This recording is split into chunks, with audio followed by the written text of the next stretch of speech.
Welcome. In front of me is a BQ Aquaris V, and today I will show you how to enter safe mode.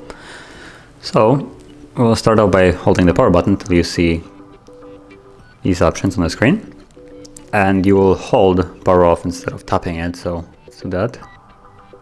And now you see reboot to safe mode. Just confirm it by tapping OK and wait for the device to reboot.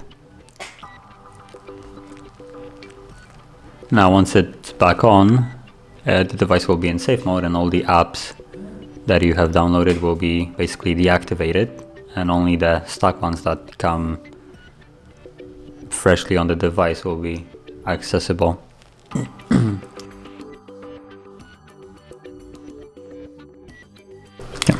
As you can see, now the device is in a safe mode, like this message right here, safe mode.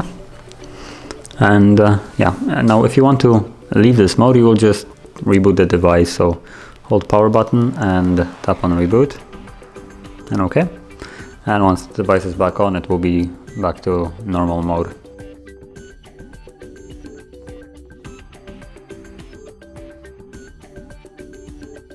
Okay, now as you can see, now the device is back to normal.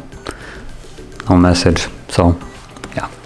Now if you found this video helpful, don't forget to hit like, subscribe, and thank you for watching.